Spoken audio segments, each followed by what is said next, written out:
கச்சா எண்ணெய் குறையிறப்ப ₹1 கூட குறைக்க மாட்டுறாங்க. கஷ்டப்படுறோம்ப்பா. இப்போ ஏற்றுறப்ப மட்டும் ஏற்றுனாங்க என்ன சார்? இப்போ நாங்கள் தான் பாதிக்கப்படுறோம்.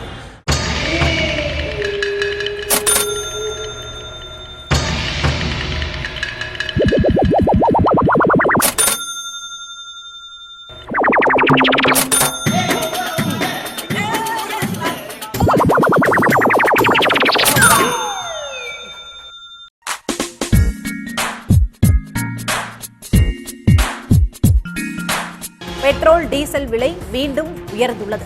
கடந்த வாரத்தில் 2 முறை உயர்ந்த பெட்ரோல் டீசல் விலை தற்போது 3வது முறையாக ₹2.46 உயர்ந்திருக்கிறது. டீசல் விலை ₹2.57 உயர்ந்து காணப்படுகிறது.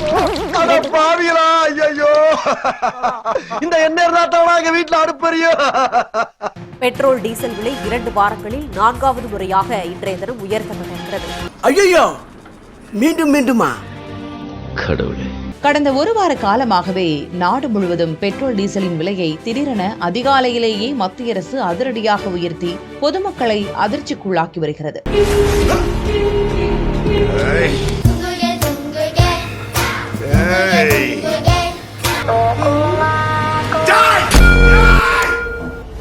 கடந்த 10 நாட்களில் மட்டும் 4வது முறையாக பெட்ரோல் டீசல் விலையை மத்திய அரசு உயர்த்தியுள்ளது.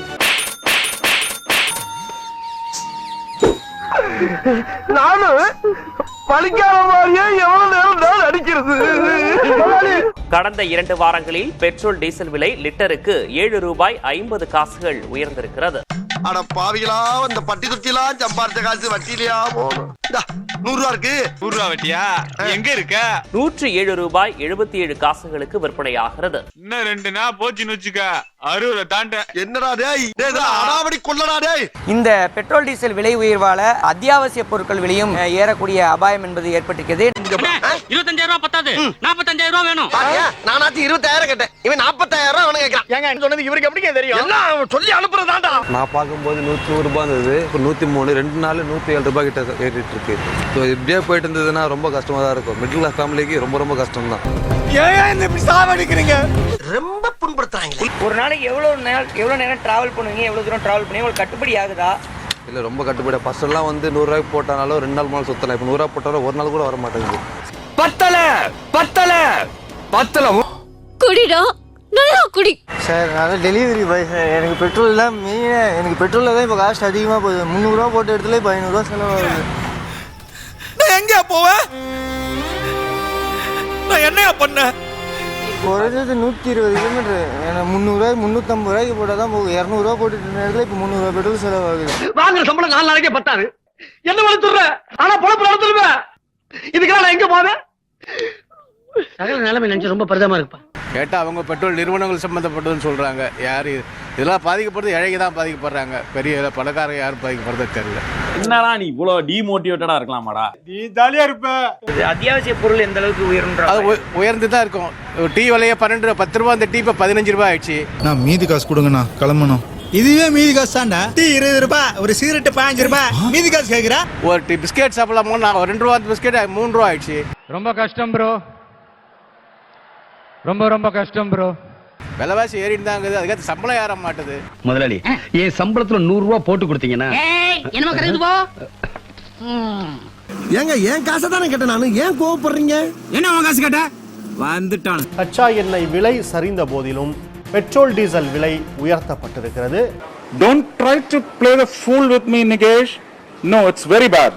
எரிபொருள் விலை ஏறினா உரங்களோட விலையும் ஏறும். இதனால விவசாயம் செய்யறதுக்கான செலவுகள் அதிகமாகி கடைசியில நம்ம சாப்பிடுற சாப்பாடும் கூட ஆடம்பரமான பொருளா மாறுற அளவுக்கு விலை அதிகரிக்கும். உன் குடும்பத்தை நடுத்தருவுக்கு கொண்டு வருவேன். என்னடா ரொம்ப பயமுறுத்துறீங்க? ஈரான் போர் காரணமா மேற்காசிய நாடுகள்ல பதற்றமான சூழல் நிலவுறதால இறக்குமதி பாதிக்கப்பட்டுட்டே வருது. இந்த 2 நாளைக்கு மத்தியில நான் மாட்டிட்டு முடிக்கிறேன். இது மத்திய அரசாங்கம் இது கொஞ்சம் ஏற்றத்தை வந்து கொஞ்சம் குறைச்சா நல்லா இருக்கும். இதுக்கு மேல ஏறாத அளவுக்கு பாத்துக்கிட்டா நல்லதுன்னு நினைக்கிறேன். முயற்சி பண்றேன். இப்போ விஜய் சார் பார்த்து கூட ஏதாவது கம்மி பண்ற அளவுக்கு கொஞ்சம் இருந்தா நல்லா இருக்கும் நமக்கு. ஐயோ, அங்க பார்த்துட்டு அப்படியே நம்மளை பாக்குறாங்க. கச்சா எண்ணெய் குறையிறப்ப ₹1 கூட குறைக்க மாட்டுறாங்க. கஷ்டப்படுறோம்ப்பா. இப்போ ஏற்றுறப்ப மட்டும் ஏற்றுனாங்க என்ன சார்? இப்போ நாங்கள் தான் பாதிக்கப்படுறோம். என்ன நான் சொல்றேன்? இது மாதிரி 4 பேர் கேள்வி கேட்டிருந்தாங்கன்னா நாங்க திருந்திருப்போம் தம்பி. இப்போ வந்திருக்கிற கவர்மெண்ட்டாவது பெட்ரோல் டேக்ஸை குறைச்சாங்கன்னா நல்லா இருக்கும் தான் பெட்ரோல் டீசல் விலை. பாக்குறவங்க கொஞ்சம் ஹெல்ப் பண்ணப்படாது. நீ கேட்கலையே, கேட்டா தானா? எஸ். பெட்ரோல் வாங்க மக்கள் கையில் கிடைத்த ட்ரம்கள் உள்ளிட்ட பொருட்களோடு பெட்ரோல் நிலையத்திற்கு ஓடோடி சென்றனர். என்னமாமா இது? என்ன நொன்னா மாமா, பலாப்பழத்துல ஈ முக்கிற மாதிரி முக்கிறாங்க. ஐயோ ஐயோ கலக்கு, நீ எங்க பாருங்க. யாரு நம்ம பொள்ளாச்சி தம்பிங்களாமா? அவர் என்ன ஹெல்ப் பண்றாருன்னு நீங்களே பாருங்க. Prime Minister Modi brought us a gift, a very very good toffee.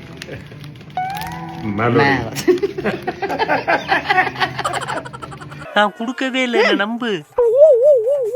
எம்புட்டு புள்ள ஒரு பலூன் கேட்டா வாங்கி கொடுக்கிறதுக்கு வக்கில்ல. ஆட்டோக்காரருக்கு 500 ரூபாயா? மரியாதை வீடு வந்து சேரு, உனக்கு இருக்கு.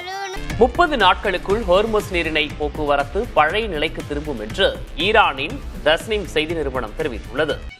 நம்மளால பப்ளிக் இடைஞ்சல் வரப்பா, ஏன்னா அவங்க ஆபீசருங்க போய் வேலை வெட்டிய பாக்கலாம். ஏதா இருந்தாலும் நம்ம 2 பேரும் ஓரம் உட்கார்ந்து பேசுவோம். அமெரிக்காவும் ஈரானும் போரை முடிவுக்கு கொண்டு வந்து ஹோர்முஸ் நீரிணையை மீண்டும் திறப்பதற்கான அமைதி ஒப்பந்தத்தை நெருங்கியுள்ளன. கடவுள் இருக்கிறாங்க மாரே.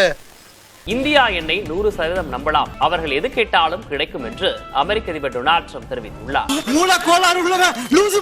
தனக்கு இந்தியாவை மிகவும் பிடிக்கும் என்றும் தான் பிரதமர் மோடியின் தீவிர ரசிகன் என்றும் குறிப்பிட்டார். நான் கொஞ்சம் மென்டல், எந்த நேரத்துல என்ன பண்ணுவேன்னு எனக்கே தெரியாது. போடா. எவ்வளவு புரட்சி செஞ்சாலும் ஒரு சாக்லேட்டை வச்சு உலகத்துல புரட்சி செய்ய முடியும் என்றால் அது மரியாதைக்குரிய பாரத பிரதமரால தான். இமேஜின் பண்ணி பாருங்க, உங்க கிளாஸ் ரூம் ஒரு மூவி ஃப்ரேமா இருந்தா, உங்க நோட்ஸ் எல்லாம் ஸ்டோரி போர்ட்ஸா மாறினா, அண்ட் உங்க எக்ஸாம்ஸ் நீங்க கிரியேட் பண்ண வேர்ல்ட்ஸா இருந்தா, 12th முடிச்சதும் எல்லாரும் ஒரு பாத்தை ஃபாலோ பண்ணுவாங்க.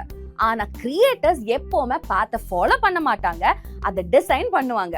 ஸ்கெட்சிங் உங்களுக்கு நேச்சுரலா வருதா? அனிமேஷன் மூவிஸ் உங்களை அமேஸ் பண்ணுதா?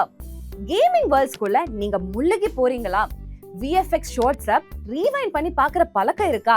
அப்போ நீங்க டிஸ்ட்ராக்ட் ஆகல, you are designed for this industry. Chennai animation காலேஜில் கிரியேட்டிவிட்டிங்கிறது ஹாபி இல்ல, அதுதான் உங்க டிகிரி. ஆஃப்டர் 12th BSc அனிமேஷன்ல இருந்து advance VFX and gaming courses வரை உங்க லேர்னிங் எப்பவுமே 100% பிராக்டிகலா தான் இருக்கும். High and labs, expert mentors and final year internships. உங்க ஐடியா ஒரு சாலிட் கரியரா மாத்திர கேம்பஸ் இது. ஆர்ட் உங்க இன்ஸ்டிங்டா, இமேஜினேஷன் உங்க பவரா? Don't settle for an ordinary future. Creativity தான் உங்க பேஷன்னா கரெக்டான பிளேஸ் இதுதான். Admissions are open now.